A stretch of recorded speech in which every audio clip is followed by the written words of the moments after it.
My dear students, dear friends, and dear brothers and sisters, once again I welcome to all of you in Dr. S. Chandra online classes for education. मेरे प्रिय विद्यार्थियों, प्यारे भाई और बहनों, प्यारे साथियों, प्यारे मित्रों, मैं आप सभी लोगों का एक बार फिर से doctor S Chandra online classes for education में स्वागत करता हूं। आप सभी का हार्दिक स्वागत है, हार्दिक अभिनंदन। डियर स्टूडेंट्स, पिछले क्लास में, पिछले वीडियोज में हम सभी लोगों ने 600 multiple choice questions based on human rights and duties अर्थात मानवाधिकार एवं कर्तव्य से संबंधित 600 प्रश्नों का अभ्यास हम सभी लोगों ने पिछले कक्षाओं में, पिछले वीडियोज में कर लिया है। और उसी सीरीज में, उसी श्रृंखला में आज के इस क्लास में, इस वीडियो में 20 very important multiple choice questions का अभ्यास करेंगे जो कि बेस्ड होंगे ह्यूमन राइट्स एंड ड्यूटीज अर्थात मानवाधिकार एवं कर्तव्य।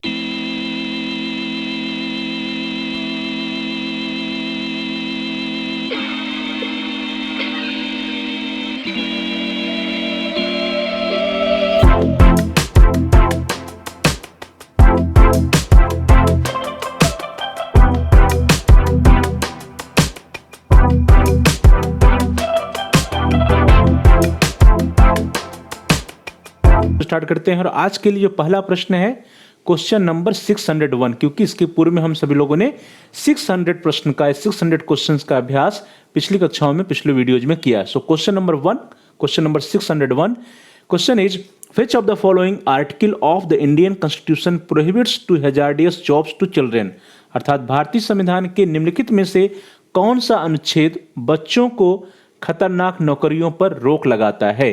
और आपके विकल्प हैं A article 24, B article 21, C article 22 and D article 25।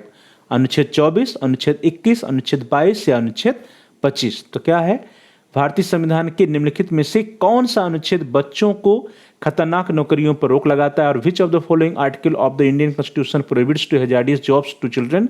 तो क्या होगा, दैट इज आर्टिकल 24 या अनुच्छेद 24। सो here the A option is the right option.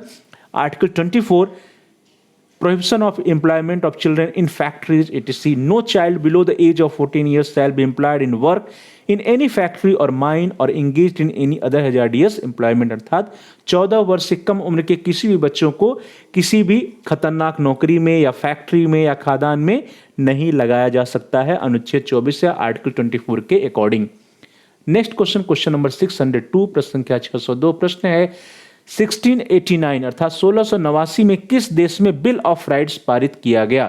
In which country bill of right was passed in 1689। And your options are A France, B USA, C England and D Canada. तो 1689 में किस देश में bill of rights पारित किया गया था। France नहीं, यूएसए नहीं, कनाडा नहीं, बल्कि इंग्लैंड में किया गया था। So here the C option is the right option, England. The English Bill of Rights was an act signed into law in 1689 by William III and Mary II, who became co-ruler in England after the overthrow of King James II. The bill outlined specific constitutional and civil rights and ultimately gave Parliament power over the monarchy.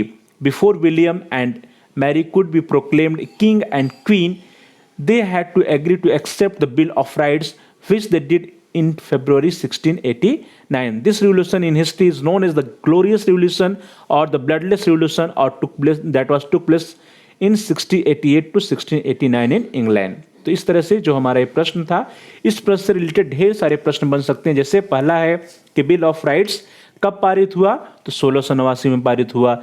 किससे संबंधित है, England से संबंधित है। इसको और कौन सा नाम, किस नाम से जानते हैं, तो ग्लोरियस रिवोल्यूशन के नाम से जानते हैं या ब्लडलेस रिवोल्यूशन के नाम से जानते हैं। इससे कौन संबंधित है, इससे विलियम थर्ड और मेरी सेकंड संबंधित है। तो ढेर सारे प्रश्न इस प्रश्न से बन सकते हैं। अगला प्रश्न है क्वेश्चन नंबर 603, प्रश्न संख्या 603, प्रश्न है राष्ट्रीय मानवाधिकार आयोग के सदस्यों की नियुक्ति कौन करता है। Who appoints the members of National Human Rights Commission? And your options are A, Chief Justice of India, B, President, C, Prime Minister and D, Vice President, अर्थात भारत का मुख्य न्यायाधीश, राष्ट्रपति, प्रधानमंत्री या उपराष्ट्रपति।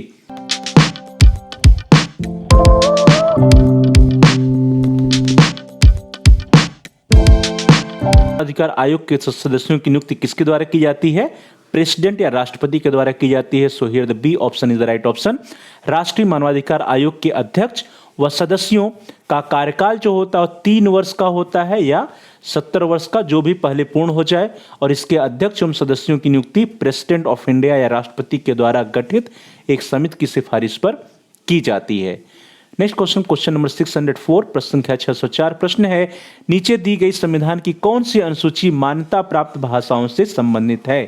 Which schedule of the constitution given below deals with recognized languages? And your options are A schedule 8, B schedule 7, C schedule 12 and D schedule 9। अर्थात अनुसूची 8 से, या अनुसूची 7 से, या अनुसूची 12 से, या अनुसूची 9 से। तो संविधान की कौन सी अनुसूची मान्यता प्राप्त भाषाओं से संबंधित है? दैट इज शेड्यूल 8 या अनुसूची 8। सो here the A option is the right option, schedule 8 या अनुसूची 8। Language included in the 8th schedule of the Indian Constitution। Next question, question number 605, प्रश्न संख्या 605। प्रश्न है, माइनॉरिटी राइट्स ग्रुप का मुख्यालय कहां पर स्थित है? The headquarter of minority rights group is located at, and your options are A Amsterdam, B London, C New York and D रोम। तो माइनॉरिटी राइट्स ग्रुप्स का मुख्यालय कहां पर स्थित है? एम्स्टर्डम नहीं है, न्यूयॉर्क नहीं, रोम नहीं, बल्कि लंदन में स्थित है। So here the B option is the right option, London. Minority rights groups international, जिसको हम लोग EMRG के नाम से भी जानते हैं, it is an international human rights organisation founded with objective of working to secure rights for ethnic, national, religious and linguistic minorities and indigenous peoples around the world. Their headquarters are in London with office in Budapest and Kampala। अर्थात उसका जो office है वो कहाँ है? Budapest और Kampala में है। हेडक्वार्टर कहाँ है? लंदन में है। So here the B option is the right option. अगला प्रश्न, शरणार्थियों के बारे में निम्नलिखित में से कौन सा कथन सही नहीं है? Which of the following statements about refugees is not correct? And your options are A they are outside their country, B fear of persecution, C lack of national security, and D poverty is the reason for leaving the country। अर्थात वे अपने देश के बाहर हैं, they are outside their country, B fear of persecution या उत्पीड़न का डर, सी राष्ट्रीय सुरक्षा का अभाव या lack of national security, and डी देश से बाहर होने के कारण गरीबी, या देश से बाहर होने का कारण गरीबी। Poverty is the reason for leaving the country, देश से बाहर होने का कारण गरीबी है। इसमें से कौन सा स्टेटमेंट, कौन सा कथन सही नहीं है अबाउट द रिफ्यूजीज या शरणार्थियों के बारे में? तो जो पहला स्टेटमेंट है, वे अपने देश के बाहर हैं, they are outside their country, यह सही है। उत्पीड़न का डर या फियर ऑफ प्रोसिक्यूशन होता है उनको अपने देश में, इसलिए देश से बाहर रहते हैं, ये भी सही है। लैक ऑफ नेशनल सिक्योरिटी या राष्ट्रीय सुरक्षा का अभाव, यह भी सही है। तो जो डी ऑप्शन बचता है कि देश से बाहर होने का कारण गरीबी है, यह नहीं सही है। कोई जरूरी नहीं है कि जो गरीब लोग हैं वही शरणार्थी के रूप में दूसरे देश में जा रहे हैं, बल्कि जो अमीर हैं, जो जिनके पास धन संपदा है, वो भी शरणार्थी के रूप में अपना देश छोड़ के दूसरे देश में जाते हैं।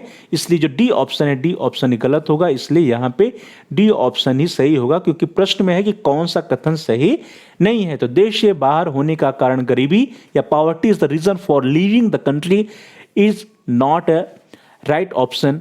So here the D option is the right option. ठीक है, यहाँ पे चूंकि प्रश्न में कहा जा रहा है कि कौन सा कथन सही नहीं है, which statement is not correct, तो डी जो स्टेटमेंट है वह करेक्ट नहीं है, इसलिए यहाँ पे डी ऑप्शन जो होगा वो आपका सही विकल्प होगा। अगला प्रश्न, क्वेश्चन नंबर 607। मानवाधिकारों का सार्वभौमिक घोषणा पत्र की किस वर्षगांठ पर सभी के लिए सभी मानवाधिकार का नारा अपनाया गया था? On which anniversary of the Universal Declaration of Human Rights the slogan all human rights for all was adopted? And your options are A 12th, B 30th, C 50th and D none of the above. अर्थात 12वीं, 13वीं, 50वीं या इनमें से कोई नहीं। तो मानवाधिकारों का सार्वभौमिक घोषणा पत्र की किस वर्षगांठ पर सभी के लिए सभी मानवाधिकार का नारा अपनाया गया था, और on which anniversary of the Universal Declaration of Human Rights the slogan all human rights for all was adopted? तो कब अडॉप्ट किया गया? 50th या 50वीं जो थी, जो वर्षगांठ थी, उस वर्षगांठ पे इस स्लोगन को अपनाया गया, या 50वीं वर्षगांठ पर सभी के लिए सभी मानवाधिकार के नारे को अपनाया गया। So here the C option is the right option. On the 50th anniversary 1988 of the Universal Declaration of Human Rights, the United Nations set the theme all human rights for all। Next question, अगला प्रश्न है निम्नलिखित में से किस वर्ष में संयुक्त राष्ट्र द्वारा पारित बाल अधिकारों की घोषणा की गई थी? In which of the following year the declaration of the rights of the child passed by the United Nations. निम्नलिखित में से किस वर्ष में संयुक्त राष्ट्र द्वारा पारित बाल अधिकारों की घोषणा हुई थी या की गई थी? In which of the following year the Declaration of the Rights of the Child passed by the United Nations? And your options are A 1949 या 1949, B 1959 या 1959, C 1969 या 1969 and D none of the above या इनमें से कोई नहीं। तो किस वर्ष में संयुक्त राष्ट्र द्वारा पारित बाल अधिकारों की घोषणा पारित की गई थी? तो कब किया गया? 1959 या 1959 में पारित किया गया। So B option is the right option, 1959। On 20th November 1959, the Declaration of the Rights of the Child was adopted by the United Nations General Assembly. It was adopted unanimously by 78 members of the United Nations General Assembly. तो 1959 में संयुक्त राष्ट्र द्वारा पारित बाल अधिकारों की घोषणा पारित की गई थी। In 1959, the Declaration of the Rights of the Child passed by the United Nations या संयुक्त राष्ट्र द्वारा बाल अधिकारों की घोषणा 1959 में पारित की गई थी। अगला प्रश्न, नेक्स्ट क्वेश्चन, क्वेश्चन नंबर 609, संयुक्त राष्ट्र पर्यावरण कार्यक्रम की स्थापना कब हुई थी? In which year United Nations Environment Programme was set up? And your options are A 1970 या 1970, बी 1972 या 1972, सी 1973 या 1973 एंड डी 1974 या 1974। तो संयुक्त राष्ट्र पर्यावरण कार्यक्रम की स्थापना कब हुई थी? In which year United Nations Environment Programme was set up. तो कब हुआ? 1972 या 1972 में हुआ। So here the B option is the right option, 1972। Since its inception in 1972 the United Nations Environment Programme that is UNEP has been the global authority that sets the environmental agenda. तो environmental agenda कब set किया गया? 1972 में। या संयुक्त राष्ट्र पर्यावरण कार्यक्रम की स्थापना कब हुई थी? 1972 या 1972 में। अगला प्रश्न, नरसंहार शब्द किसने गढ़ा? Who coined the term genocide? And your options are A Raphael Lemkin, B Eleanor Roosevelt, B C P Thornberry and D Jefferson. तो नरसंहार शब्द या जीनोसाइड शब्द किसके द्वारा गढ़ा गया और who coined the term genocide? तो किसने क्वाइन किया है? राफेल लेम्किन ने किया है। So here the A option is the right option, Raphael Lemkin. A option is Raphael Lemkin. It is the right option.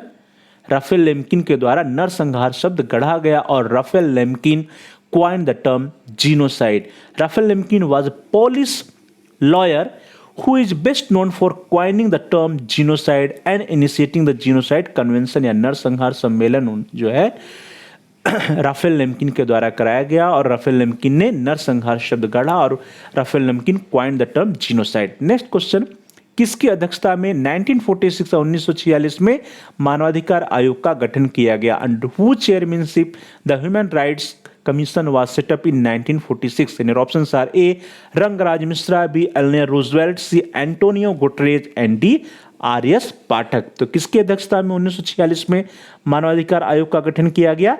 Eleanor Roosevelt की अध्यक्षता में किया गया। सो हियर द यहां पे जो आपका बी ऑप्शन है, B option is the right option, Eleanor Roosevelt, that is B option is the right option. Eleanor Roosevelt की अध्यक्षता में 1946 में मानवाधिकार आयोग का गठन किया गया था। अगला प्रश्न है प्रश्न संख्या 612 या क्वेश्चन नंबर 612। प्रश्न है, मानवाधिकारों का घोषणा पत्र लागू होता है और the Universal Declaration of Human Rights is applicable to? And your options are A प्रत्येक व्यक्ति धर्म, जात, लिंग या सांस्कृतिक पृष्ठभूमि की परवाह किए बिना, every individual regardless of religion, race, gender और कल्चर बैकग्राउंड। बी है संयुक्त राष्ट्र के सदस्य देशों के नागरिक, that is the citizens of United Nations member country. C है सम कंट्रीज या कुछ राष्ट्र पे, एंड डी है नन ऑफ द एबव या इनमें से किसी पर भी नहीं। तो मानवाधिकारों का जो घोषणा पत्र है वो किस पर लागू होता है? The Universal Declaration of Human Rights is applicable to, किस पर है? पूरे विश्व के जितने भी व्यक्ति हैं, प्रत्येक व्यक्ति हैं, उन पर लागू होता है। दैट इज प्रत्येक व्यक्ति धर्म, जात, लिंग या सांस्कृतिक पृष्ठभूमि की परवाह किए बिना, अर्थात वो किसी भी धर्म के हों, किसी भी जात के हों, किसी भी जेंडर या लिंग के हो, किसी भी सांस्कृतिक पृष्ठभूमि की हो, सभी के ऊपर मानवाधिकारों का जो घोषणा पत्र है वो लागू होता है। So here the A option is the right option.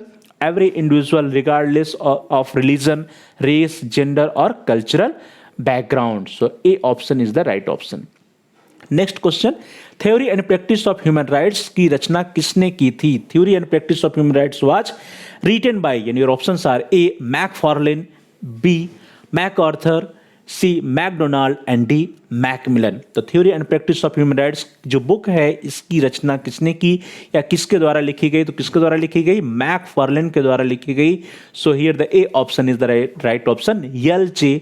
Macfarlane wrote Theory and Practice of Human Rights book was written by L.J. Macfarlane या L.J. Macfarlane ने Theory and Practice of Human Rights की पुस्तक की रचना की। अगला प्रश्न, Human Rights and Human Wrongs पुस्तक के लेखक कौन है? Who is the author of the book Human Rights and Inhuman Wrongs? ध्यान दीजिए, Human Rights and Inhuman Wrongs या human rights and inhuman wrongs पुस्तक जो है या बुक जो है, इसके ऑथर कौन है, इसके लेखक कौन है? आपके ऑप्शन है A. Upendra Baxi, B. Chiranjivi Nirmal, C. Himanshu Rai and D. V.R. Krishnan Iyer. तो human rights and inhuman wrongs जो पुस्तक है उस किसके द्वारा लिखी गई? That was written by V.R. Krishnan Iyer. So here the D option is the right option. V.R. Krishnan Iyer, V.R. Krishnan Iyer या जिसको हम लोग जो है V.R. कृष्णन अय्यर भी कहते हैं, इन्होंने human rights and inhuman wrongs पुस्तक की रचना की थी। और कब की थी? 1990 या 1990 में। So human rights and inhuman wrongs book was written by V.R. Krishnan Iyer. अगला प्रश्न है, अगला प्रश्न है प्रश्न संख्या 615। चलिए आगे बढ़ते हैं। अगला प्रश्न संख्या 615 वो आपकी स्क्रीन पर आ रहा है। प्रश्न है, राज्य महिला आयोग का कार्यकाल होता है। What is the tenure of State Commission for Women? And your options are A 2 years, B 3 years, C 5 years and D 6 years, अर्थात 2 साल या 3 साल या 5 साल या 6 साल। तो राज्य महिला आयोग का जो कार्यकाल होता है वो 3 वर्ष का होता है, 3 years का होता है। So here the B option is the right option, 3 years या 3 वर्ष। अगला प्रश्न संख्या 616। प्रश्न है, भारत में शिक्षा के अधिकार की गारंटी किस अनुच्छेद में दी गई है? In which article right to education is guaranteed in India? And your options are A 19, B 21, C 14 and D 21 A या 21 का। तो भारत में शिक्षा के अधिकार की गारंटी किस अनुच्छेद में दी गई है? In which article right to education is guaranteed in India? That is in article 21 A या अनुच्छेद 21 का में शिक्षा के अधिकार की गारंटी दी गई है। So D option is the right option.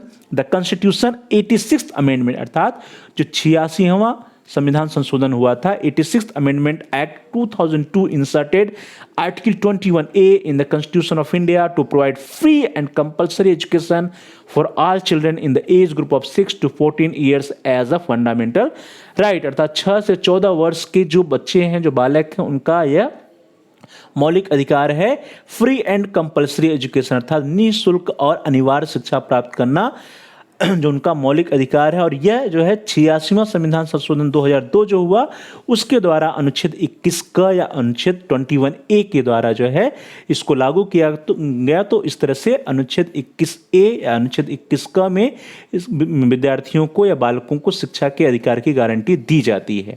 अगला प्रश्न है प्रश्न संख्या 617। प्रश्न है, अंतर्राष्ट्रीय महिला दिवस कब मनाया जाता है? When is international women's day celebrated? तो कब मनाते हैं अंतर्राष्ट्रीय महिला दिवस? आप सभी लोग जानते होंगे कि इंटरनेशनल वीमेंस डे हम सभी लोग 8 मार्च या 8 मार्च को मनाते हैं। So here the B option is the right option, 8 March या 8 मार्च।